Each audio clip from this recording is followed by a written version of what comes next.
surprised, Mr. Courtney, as you are already greeting me for now, by the not retaliation from Kremlin against Washington? Yes, it was a surprise because in the past, both in the Soviet period and the Russian period, Moscow has always believed in tit-for-tat retaliation. However, this is an unusual circumstance because President-elect Trump is seen by the Kremlin as friendlier to Moscow than President Obama. So probably President Putin wants to get off on a positive foot with President-elect Trump. But there is another issue. The White House said that the recreational facilities, which are closed off now for Russians in the embassy in Washington and the Russian embassy, Russian mission to the United Nations, that those facilities, according to the White House, carry out intelligence-related purposes. That implies that they are electronic listening stations. Wow. So the Russians are probably quite eager to get back into those facilities to carry out their electronic surveillance, and they will hope that President-elect Trump will reverse President Obama's decision to close off access to those facilities. Professor Lukin, what do you think? Your counterpart in the U.S., recreational facilities having listening devices? Well, look, my father was the first Russian ambassador to the United States, and I know this facility very well. One of them, it's a dacha, you know what we call. Oh, okay. It's where diplomats swim in the sea. They closed it down. It's just a bunch. The people who are now in power until the January 20 is a bunch of losers, you know, who are desperately trying, you know, to make trouble in the bar, like a drunkard, you know, in a bar, but the bar is already closed. What we want to tell them it's an act of humiliation. We are telling them, you know, the bar is closed. We are waiting for the serious people to talk to. It's the serious people. By the way, that's a beautiful Russian analogy you have just given, Professor Lukin. The beautiful people you are talking about, Professor Lukin, who is that beautiful person? Mr. Trump? Not beautiful. I said the serious people. The serious people are coming, and Mr. Trump and the new administration. Okay. They are serious because first thing, they are going to be in power at least for a longer time. And by the way, Putin, Mr. Putin did not. He only delayed the retaliation, as Mr. Trump understands, and he did not reject it in the first place. So what he says is, if Mr. Trump wants really to improve relations, we can do that. If he doesn't, if he keeps the things as they were before, then we probably will retaliate. Ambassador Courtney, do we know the timing, as President-elect Trump already talked about the Tuesday and Wednesday, likely to share more intelligence information, he said, with the rest of the world about exactly what happened with the hacking? Does he have some real information, do you think?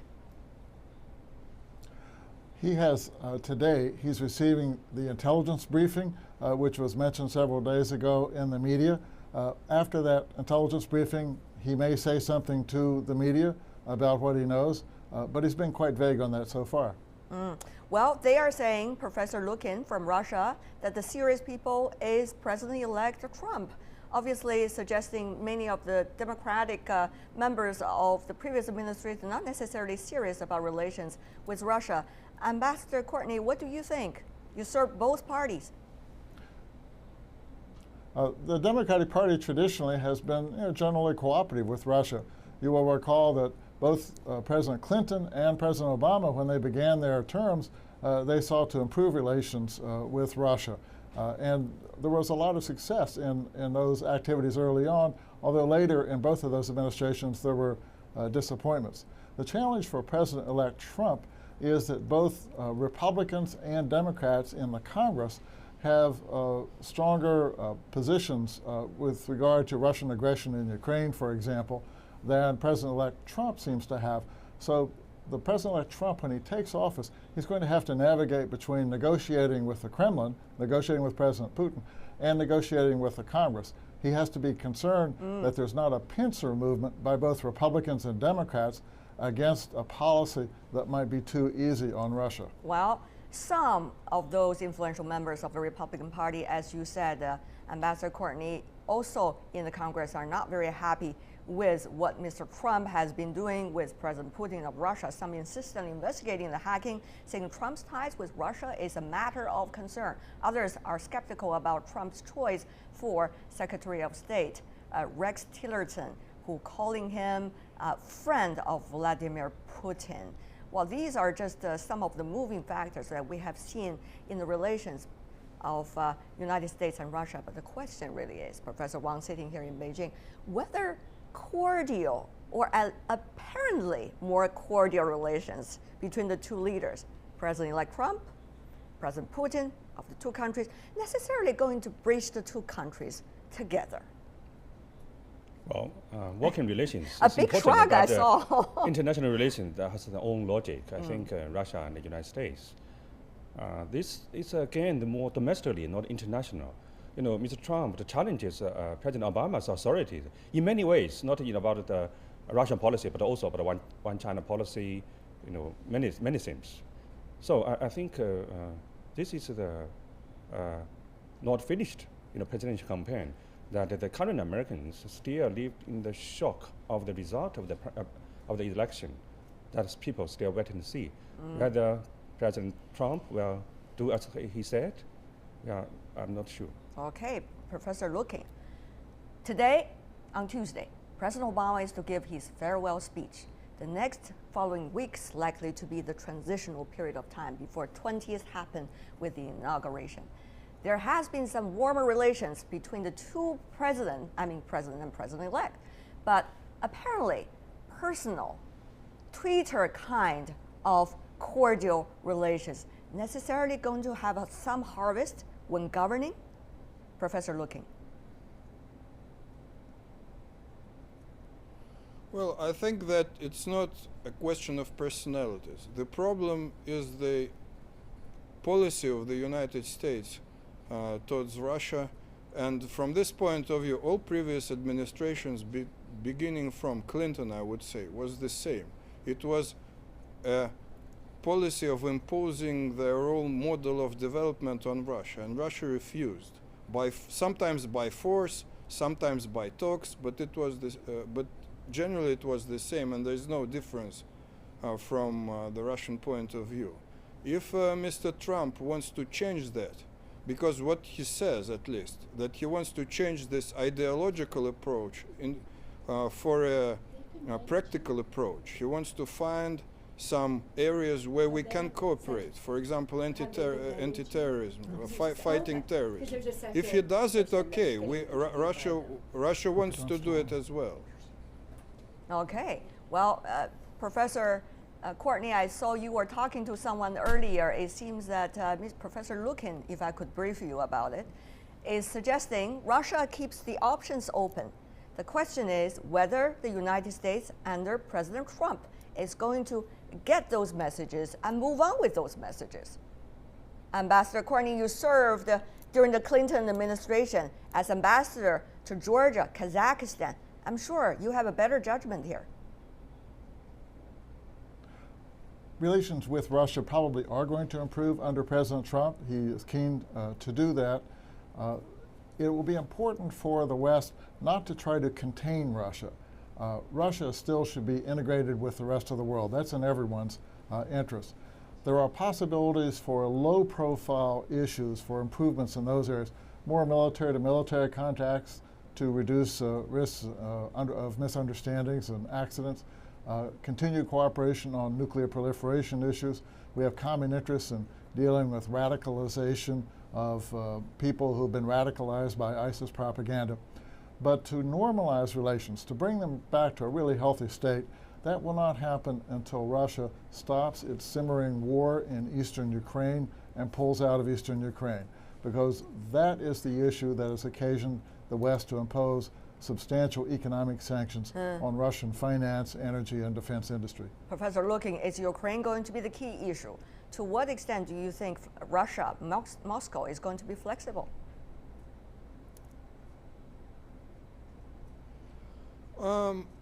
I think that Ukraine is not going to be the key issue, but probably one of the important issues. The key issue will be, at first, will probably be Syria, where we can talk and cooperate very well with the United States. But on the Ukraine, the problem is now that the Europeans, the EU and Russia, they actually have a very similar position. We want both sides, the eastern Ukraine and the central government, to implement Minsk Treaty. But what was the United States, Washington, doing is it was trying to push Kiev into not implementing this treaty. So if Trump is going to stop that, we can come to an agreement very quickly and to some kind of solution. Both sides seem to have their cards in the hand. The question is whether those cards are extremely important for the other party and whether there's the opportunity that both could find some win-win situation on some of the key issues. Professor Wang, what is your judgment? Can they? Where would it start from? Well, I think China is watching very closely of their relations between United States and Russia. But I think China and Russian relations has its own logic. What kind of logic? It's not alliance. It's not target any third party. It's a mutual trust. It work for a multipolar world. I think this is still continue. It's a new type of great power relations. Of course, China also is dealing with Trump, but for different considerations. And, because we all have their own problems, Taiwan, trade in the disputes. Okay, which you mentioned earlier. Ambassador Courtney, I want to go back to you. So Syria could be an issue that Russia could offer some opportunity for the United States to work together. And Professor Wang seemed to suggest on the China issue, it is going to be a very interesting one because China and Russia has been working very closely during the Obama administration. Whether Mr. Trump is likely to change that situation because of U.S. changes in its strategic approach to Russia. And what about some of the other cards? What do you think these two cards, are they important to Washington at this point? Where is it? Where are they? The Syria issue has been important for the United States for two main reasons. One, ISIS, the Islamic State, has controlled territory in eastern Syria. And secondly, there's been a humanitarian emergency, particularly recently around the city of Aleppo. The Obama administration is working with coalition partners and has been reducing the territory that ISIS controls really quite substantially. By the time President-elect Trump takes office, ISIS will control even less area in Syria. The humanitarian emergency with regard to Aleppo has now been relieved after a really shocking destruction of hospitals and targeting but the question is, Ambassador Courtney, is that whether the United States has a big enough stake in what's going on in Syria. Will that stake be big enough for the U.S. to work with Russia, which now has become a major party of the so-called ceasefire deal? Briefly from you. The United States has a bigger stake in Afghanistan and Iraq, where it's been for over a decade in both of those countries. It's important to the United States for those situations to improve. Syria has been less important for the United States, and so when Foreign Minister Lavrov and Secretary of State Kerry worked hard, both of them worked hard to try to negotiate several ceasefires. In the end, Bashar al-Assad opposed them, and Russia went along with Bashar al-Assad and did not support those ceasefires. Okay, well, Professor Lukin. So Syria is less important for the U.S. Less important for the U.S. Professor Lukin, not important. Ambassador Courtney saying, what you offer over there, not important to the U.S. Well, I agree. It's not important. Syria is not important to the United States. So the best thing they can do, the United States can do, is just withdraw from there and let it to Syria's people to decide. I think Russia and Turkey, together with Syrian government, we have already reached some kind of agreement, and we can solve this situation. The only problem with the United States is their mindless policy of supporting terrorists, a lot of groups of terrorists there. Well, if they stop doing that and withdraw, the situation can be solved very quickly. That's a big accusation, by the way, Professor Lukin. I'm sure your counterpart have his response. But let's put that aside because there's another big point that we've all mentioned, which is Russia's relations with China. To what extent do you think that relation is likely to continue during the years in which President-elect Trump has become the president of the United States and apparently want to developing closer ties with Moscow. Professor Lukin. Well, I think Trump's policy is not going to change significantly Russian-Chinese relations. We have a very solid strategic partnership, and if someone expects Russia to support some strange Trump's ideas of, stopping policy, implementing policy of one China, this is of course a mistake. Russia is not going to support anybody against China. China supported Russia in hard times, and Russia is going to reciprocate. And we know that China is much better and a much better friend than anybody else at the moment. So we value cooperation with China very much. Well, Professor Wang, a better friend than anybody else at the moment, Professor Lukin said. Yes. This is 21st century, it's not 20th century's Cold War, so-called triangle relations. I think China and Russia now work together, not just for trade, but also for new international order and the emerging powers. The cooperations closely in the G20 and the BRICS. The BRICS summit will be held in Xiamen this year. I think China-Russian cooperation is still very meaningful. Ambassador Courtney, before we go, final question for you, sir. The most important thing is really where will the Trump administration place the status of Russia in its overall plan of strategy around the world, if he is going to have certain kinds of strategies. Ambassador Courtney, final words from you. Russia will be an important part of the geopolitical strategic policy of the Trump administration. It has become increasingly so because of the Ukraine issue, Russian aggression in Ukraine, because of Russian intervention in Syria.